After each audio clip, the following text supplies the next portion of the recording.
what's up, and welcome back to my channel. Now today I'm going to be giving a review for the graphic novel Spider-Man Kraven's Last Hunt. And this here is the book that I have, or the edition that I have of that particular storyline.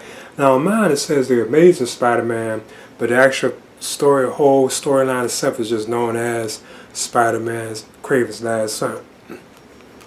Now, of course, this is about the final battle between Spider-Man and Kraven the Hunter, and this happened back in 1987. Now, I was always familiar with the story, and I have read a couple of issues of this particular storyline, but I never have read the whole thing. I have always been wanting to read it, so I finally actually got my chance to read this particular storyline.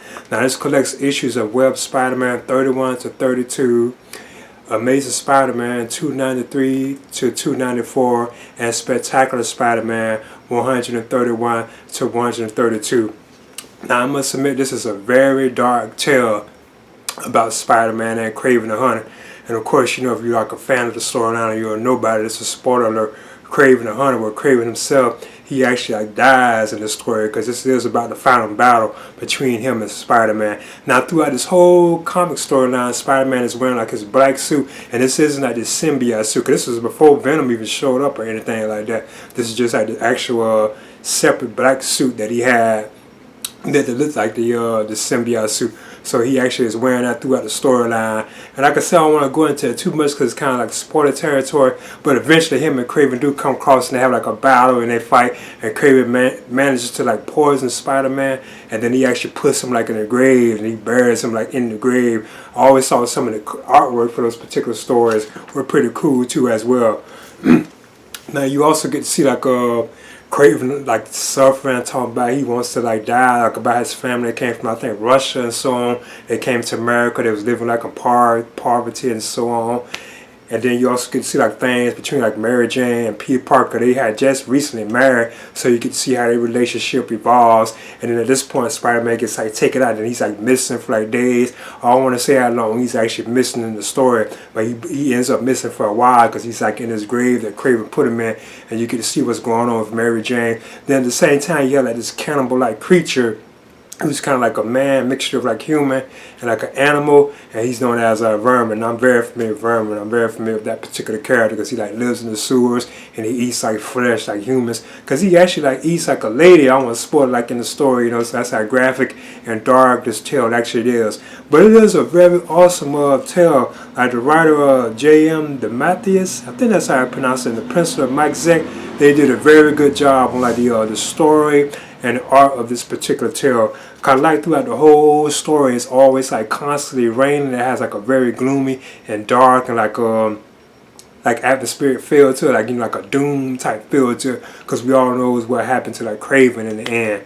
But like I said, it always constantly is raining throughout the whole story. Looks like it's always nighttime too, if I can remember correctly. But the artwork in it is like done very well, and you do get to get like a very good look at Kraven the Hunter himself too as well, because I also noticed that's a villain that they haven't used like in the Spider-Man films yet, because they have kind of teased him.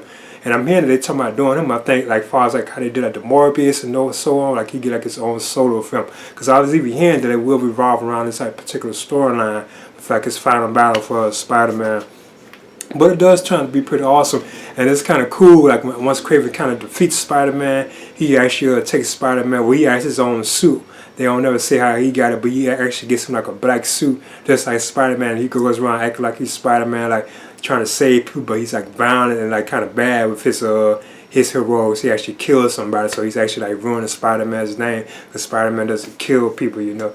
But it is a particularly interesting story. This is from like 1987. And like, I must admit, like I said, I was surprised that Carter had read a couple issues of it, how dark and like gloomy, like it is, like it has like this like doom type feel to it, which I think is awesome. Like it's constantly like raining and thundering and lightning, always like you see like that kaboom, kaboom, like the sounds of the thunder and so on, like when they're writing. So it's pretty cool, you know. I would definitely recommend reading this. And there's some things else I want to talk about from trying to make sure I don't forget certain stuff. But you do get a good look at Kraven himself too as well. How he's like obsessed with like taking Spider-Man out and all that, those kind of things. But in Spider-Man's Kraven's Last Hunt, This is an awesome read. I really did enjoy it a lot.